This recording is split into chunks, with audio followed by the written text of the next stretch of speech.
এখন মাননীয় সদস্য নিলুফার আঞ্জু ময়মনসিংহ 3 কে তার বক্তব্য রাখার আহ্বান জানাচ্ছি। আপনার সময় 8 মিনিট। বিসমিল্লাহির রহমানির রহিম। মাননীয় স্পিকার, আপনাকে ধন্যবাদ। আমার প্রিয় দেশ বাংলাদেশের আর্থিক রূপরেখা গঠনে মাননীয় প্রধানমন্ত্রীর অক্লান্ত প্রচেষ্টা এবং মাননীয় অর্থমন্ত্রীর অসামান্য পরিশ্রমকে জানাতে চাই সম্মান এবং কৃতজ্ঞতা। শুরুতে আমি গভীর শ্রদ্ধায় স্মরণ করছি স্বাধীনতার মহান স্থপতি, সোনার বাংলার স্বপ্নদ্রষ্টা, সর্বকালের সর্বশ্রেষ্ঠ বাঙালি জাতির পিতা বঙ্গবন্ধু শেখ মুজিবুর রহমানকে, যিনি না হলে স্বদেশ পেতাম না এখানে দাঁড়িয়ে কথা বলার সুযোগটুকু। মাননীয় স্পিকার, শ্রদ্ধা, ভাষা আন্দোলন থেকে শুরু করে স্বাধীনতা সংগ্রাম ও বাংলাদেশের সকল গণতান্ত্রিক আন্দোলনে অংশ নেওয়া সকল বীর শহীদদের প্রতি শ্রদ্ধা। ৭১-এর মহান মুক্তিযুদ্ধে ২ লক্ষ মা বোনের সম্মান এবং স্বপ্ন ত্যাগের প্রতি শ্রদ্ধা। জাতীয় 4 নেতা সহ ১৯৭৫-এর 15ই আগস্টের ঘৃণ্য হত্যাকাণ্ডের শিকার আমাদের বঙ্গমাতা শেখ ফজিলতুন্নেসা মুজিব সহ জাতির পিতার পরিবারের সকল সদস্যদের প্রতি। মাননীয় স্পিকার, শুরুতেই মহান আল্লাহর প্রতি শুকরিয়া আদায় করছি। আমি আমার প্রাণপ্রিয় নেত্রী মাননীয় প্রধানমন্ত্রী জননেত্রী শেখ হাসিনার প্রতি কৃতজ্ঞতা প্রকাশ করছি, যিনি তার সুদক্ষ নেতৃত্ব দিয়ে বাংলাদেশের উন্নয়ন ও সম্ভাবনা গতিময় করেছেন। সংসদ উপনেতা সহ সকল বিরোধী দলের সদস্যদের প্রতি সম্মান। মাননীয় স্পিকার, আজকে এই বাজেট আলোচনায় কথা বলার সুযোগ দেওয়ায় আপনাকে অসংখ্য ধন্যবাদ এবং কৃতজ্ঞতা। লাব্বায়েক আল্লাহুম্মা লাব্বায়েক।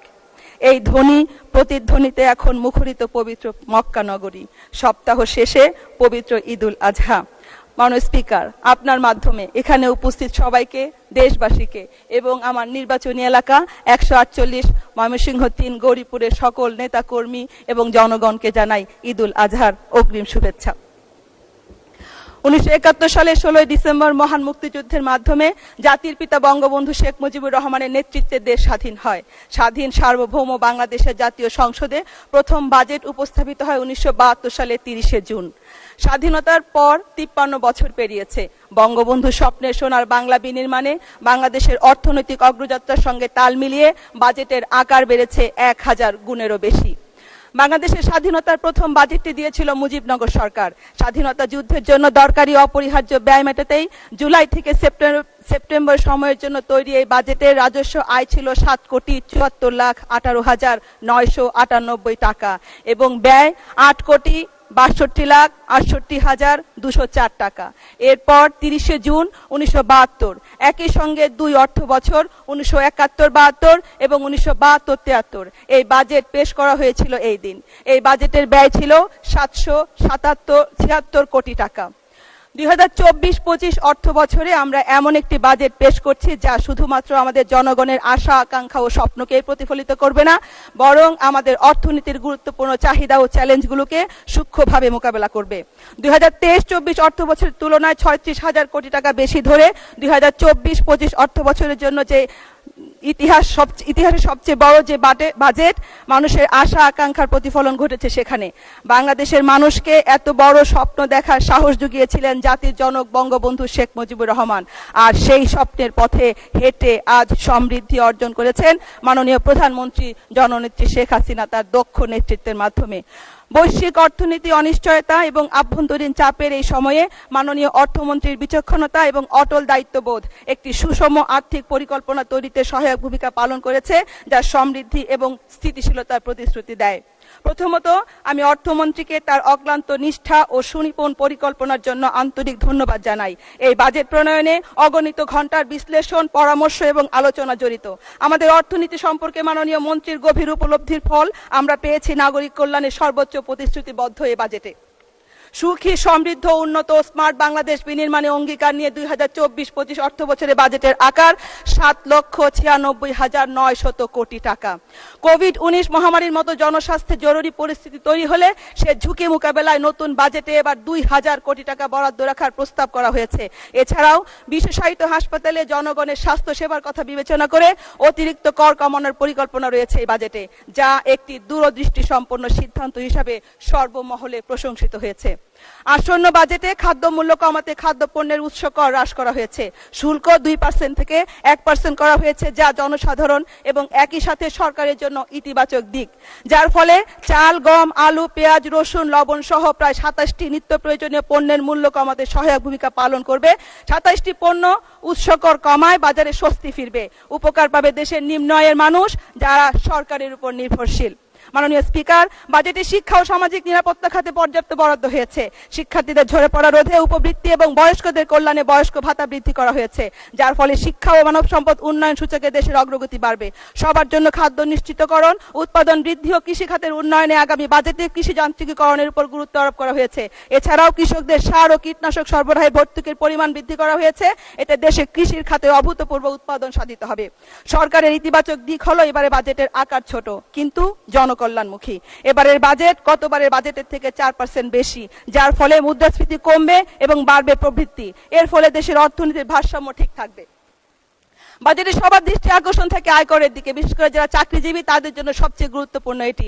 এবারে বাজেটে দেখা যাচ্ছে করমুক্ত আয়ের সীমায় কোনো পরিবর্তন আনা হয়নি, তবে কর ধাপের ক্ষেত্রে কিছুটা পরিবর্তন আনা হয়েছে, যাতে যাদের আয় বেশি তাদের আয়কর বেশি দিতে হবে। নতুন অর্থ বছরের বাজেটে শিক্ষা খাতে 94,710 কোটি টাকা বরাদ্দ করা হয়েছে, যা চলতি অর্থ বছরে 2023 ও 24-এর চেয়ে টাকার অঙ্কে 6,547 কোটি বেশি।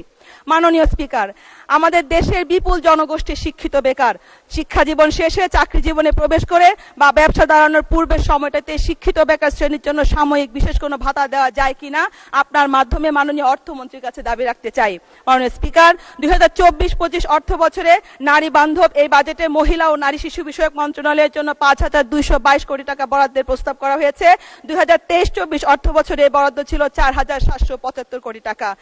সময়ের সাথে অগ্রযাত্রা, সমতার সাথে নারীর শিক্ষা, পুষ্টি, স্বাস্থ্য, দক্ষতা বৃদ্ধি, কাজের সুযোগ বাড়ানো, নিরাপত্তা বিধান, আইনের আশ্রয়, সহজীকরণ সহ নারী বান্ধব বাজেটের লক্ষ্যে নারী উদ্যোক্তাগণের জন্য বিশেষ প্রণোদনার ব্যবস্থা সহ প্রান্তিক নারীদের কল্যাণে সেলাই মেশিন বিতরণ, স্বাবলম্বীকরণ, সহজ ঋণ, নারীদের জন্য বিভিন্ন প্রশিক্ষণ ও কর্মশালা, উন্নত জাতের গাভী পালনের মাধ্যমে নারীদের জীবনযাত্রার মান উন্নয়নের মতো ব্যাপারগুলো নিঃসন্দেহে প্রশংসার দাবি রাখে। তবে মাননীয় স্পিকার, আমি একটি কথা এখানে বলতে চাই, নারীদের প্রজনন স্বাস্থ্য সুরক্ষা নিশ্চিত করতে স্যানিটারি ন্যাপকিনের মতো অত্যাবশ্যক পণ্যের উপর যদি ভর্তুকি দেওয়া যেত, তাহলে বাজেটটা আরো মানবিক ও নারী বান্ধব হতো বলে আমার বিশ্বাস।